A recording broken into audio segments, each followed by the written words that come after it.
Chapter 15. Christ's Public Triumph. It is not only said that judgment shall be victorious, but that Christ will bring it forth openly to victory. From this we observe that grace will become glory, and come forth into the sight of all. Now Christ conquers and achieves his own ends, but he does so, to some extent, invisibly. His enemies in us and outside us seem to prevail. But he will bring forth judgment unto victory, in full view of all. The wicked that now shut their eyes to this shall see it to their torment. It shall not be in the power of subtle men to see or not see what they wish. Christ will have power over their hearts, and as his wrath shall immediately seize upon their souls against their wills, so will he have power over the eyes of their souls, that they may see and know what will increase their misery. Grief shall be fastened to all their senses, and their senses to grief. Then all the false glosses which they put upon things shall be wiped off. Men are desirous to have the reputation of good, and yet the sweetness of ill.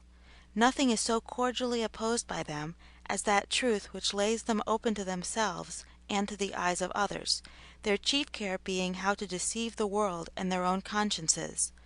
But the time will come when they shall be driven out of this fool's paradise, and the more subtle their manipulation of things has been, the more shall be their shame. The open glory of Christ in his members. Christ, whom God has chosen to set forth the chief glory of his excellencies, is now veiled in relation to his body, the church, but he will come before long to be glorious in his saints, 2 Thessalonians 1:10, and not lose the clear manifestation of any of his attributes.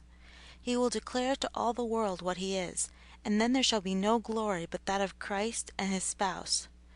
Those that are as smoking flax now shall then shine as the sun in the firmament, Matthew 13:43, and their judgment shall be brought forth as the noonday, Psalm 37:6. The image of God in Adam had a commanding majesty in it, so that all creatures reverenced him. Much more shall the image of God in its perfection command respect from all. Even now there is a secret awe put into the hearts of the greatest towards those in whom they see any grace to shine. So it was that Herod feared John the Baptist. But what will this be in the day of their bringing forth, which is called the manifestation of the sons of God? Romans 8:19. There will be more glorious times when the kingdoms of this world shall be the kingdoms of our Lord and of his Christ, Revelation 11:15, and he shall reign forever. Then shall judgment and truth have their victory. Then Christ will plead his own cause. Truth shall no longer be called heresy and schism, nor heresy Catholic doctrine. Wickedness shall no longer go masked and disguised. Goodness shall appear in its own luster, and shine in its own beams. Things shall be what they are, for there is nothing covered that shall not be revealed. Matthew 10:26. Iniquity shall not be carried on in a mystery any longer. Deep dissemblers that think to hide their counsels from the Lord shall walk no longer invisible as in the clouds.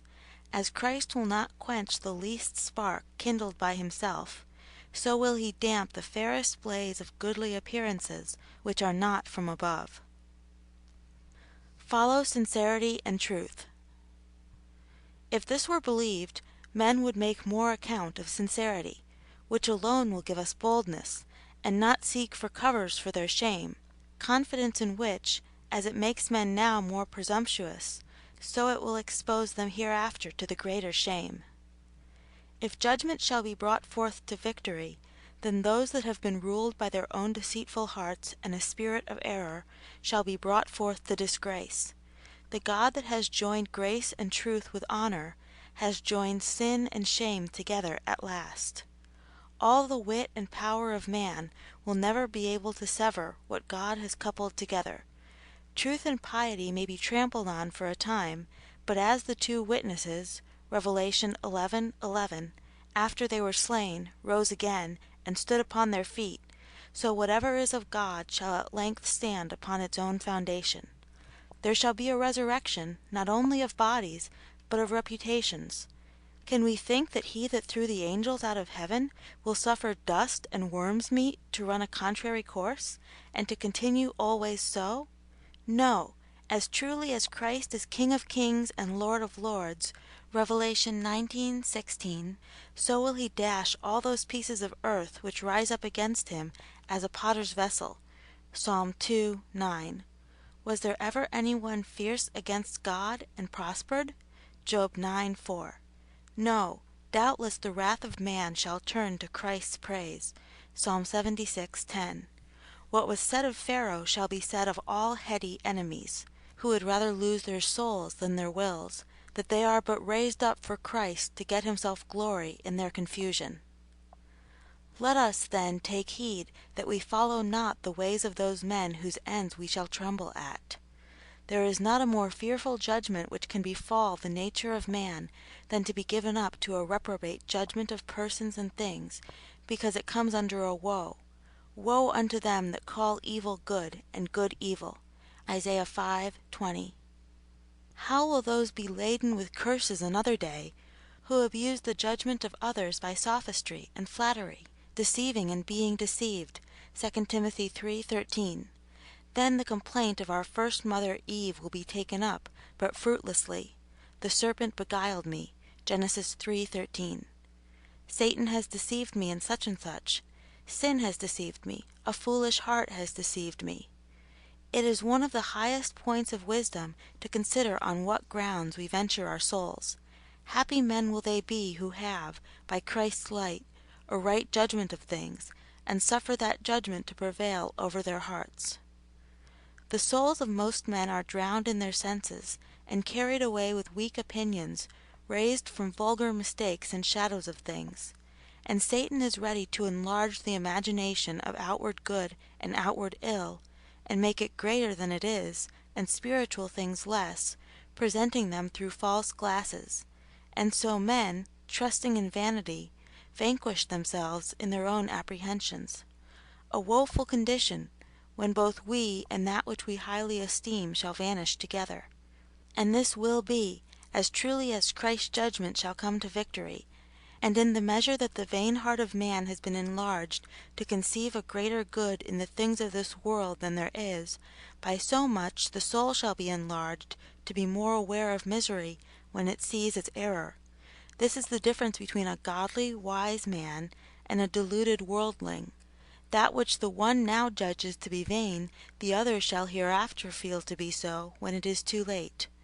But this is the vanity of our natures, that though we shun above all things to be deceived and mistaken in present things, yet in the greatest matters of all we are willingly ignorant and misled.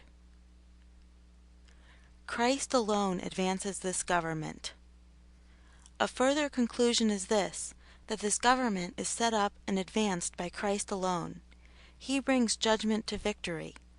We both fight and prevail in the power of his might.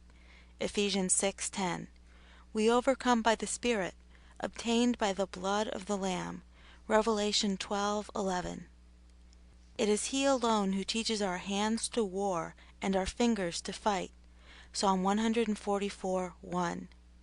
Nature, as corrupted, favors its own being, and will maintain itself against Christ's government. Nature, simply considered, cannot raise itself above itself to actions which are spiritual and of a higher order and nature. Therefore the divine power of Christ is necessary to carry us above all our own strength, especially in duties in which we meet with greater opposition, for there not only nature will fail us, but ordinary grace, unless there is a stronger and a new supply. In taking up a burden that is weightier than ordinary, if there is not a greater proportion of strength than weight, the one who undertakes it will lie under the burden. So for every strong encounter there must be a new supply of strength, as in the case of Peter, who, when he was assaulted with a stronger temptation, being not upheld and shored up with a mightier hand, notwithstanding former strength, foully fell. Matthew 26:69-74. And being fallen, in our risings up again, it is Christ that must do the work, by one removing, or two weakening, or 3. Suspending opposite hindrances, and 4. By advancing the power of His grace in us to a further degree than we had before we fell. Therefore, when we have fallen, and by falls have been bruised, let us go to Christ immediately to bind us up again. We must not look to ourselves. Let us know, therefore, that it is dangerous to look for that from ourselves which we must have from Christ. Since the fall, all our strength lies in Him, as Samson's in his hair. Judges 16:17. We are but subordinate agents, moving as we are moved, and working as we are first wrought upon, free in so far as we are freed, no wiser nor stronger than He makes us to be for the present in anything we undertake. It is His Spirit who actuates and enlivens, and applies that knowledge and strength we have, or else it fails and lies useless in us. We work when we work from a present strength. Therefore dependent spirits are the wisest and the ablest. Nothing is stronger than humility, which goes out of itself, or weaker than pride, which rests on its own foundation. Frustra nititur qui non inititur. He strives in vain who is not dependent. And this should be particularly observed because naturally we aspire to a kind of divinity, in setting about actions in the strength of our own abilities, whereas Christ says, "Without me ye, the apostles, who are in a state of grace, can do nothing." John 15:5. He does not say, "You can do a little," but nothing. Of ourselves how easily are we overcome! How weak we are to resist! We are as reeds shaken with every wind. We shake at the very noise and thought of poverty, disgrace, or losses. We give in immediately. We have no power over our eyes, tongues, thoughts, or affections, but let sin pass in and out. How soon we are overcome by evil, whereas we should overcome evil with good. How many good purposes stick in the birth and have no strength to come forth, all of which shows that we are nothing without the Spirit of Christ. We see how weak the apostles themselves were, till they were endued with strength from above. Peter was blasted with the speech of a damsel, Matthew 26:69. But after the Spirit of Christ fell upon them, the more they suffered, the more they were encouraged to suffer. Their comforts grew with their troubles. Therefore, in all, especially difficult encounters, let us lift up our hearts to Christ, who has spirit enough for us all, in all our exigencies, and say with good Jehoshaphat, "We have no might, neither know we what to do, but our eyes are upon thee." 2 Chronicles 20:12. The battle we fight is thine, and the strength whereby we fight must be thine. If thou goest not out with us, we are sure to be foiled. Satan knows that nothing can prevail against Christ, or those that rely upon his power. Therefore his study is how to keep us in ourselves and in the creature. But we must carry this always in our minds, that that which is begun in self-confidence ends in shame. Christ makes us feel our dependence. The manner of Christ's bringing forth judgment to victory is by letting us see a necessity of dependence on Him. Hence proceed those spiritual desertions in which He often leaves us to ourselves, in regard to both grace and comfort, that we may know the spring-head of these to be outside ourselves. Hence it is that in the mount, that is, in extremities, God is most seen. Genesis 22:14. Hence it is that we are saved by the grace of faith, which carries us out of ourselves to rely upon another, and faith works best alone, when it has least outward support. Hence it is that we often fail in lesser conflicts and stand firm in greater, because in the lesser we rest more in ourselves, in the greater we fly to the rock of our salvation, which is higher than we. Psalm 61:2. Hence also it is that we are stronger after defeats, because hidden corruption, undiscerned before, is now discovered, and thence we are brought to make use of mercy pardoning and power supporting. One main reason for this dispensation is that we should know it is Christ that gives both the will and the deed, and that as a voluntary work according to His own good pleasure. and therefore we should work out our salvation in a jealous fear and trembling, Philippians 2:12, lest by irreverent and presumptuous conduct we give him cause to suspend his gracious influence and leave us to the darkness of our own hearts. The triumph of grace. Those that are under Christ's government have the spirit of revelation, whereby they see and feel a divine power sweetly and strongly enabling them to preserve faith when they feel the contrary, and hope in a state which is hopeless, and love to God under signs of his displeasure, and heavenly mindedness in the midst of worldly affairs and allurements which draw a contrary way. They feel a power preserving patience, nay, joy, in the midst of causes of mourning, inward peace in the midst of assaults. Whence is it that, when assaulted with temptation and compassed with troubles, we have stood firm, but from a secret strength upholding us? To make so little grace so victorious over so great a mass of corruption, this requires a spirit more than human. This is like preserving fire in the sea, and a part of heaven, even, as it were, in hell. Here we know where to obtain this power, and to whom to return the praise of it. And it is our happiness that it is so safely hid in Christ for us, in one so near to God and us. Since the fall, God will not trust us with our own salvation, but it is both purchased and kept by Christ for us, and we for it through faith, wrought by the power of God, which we lay hold of. This power is gloriously set forth by Paul. It is 1. A great power, 2. An exceeding power, 3. A working and a mighty power, 4. Such a power as was wrought in raising Christ from the dead. Ephesians 1:19-20.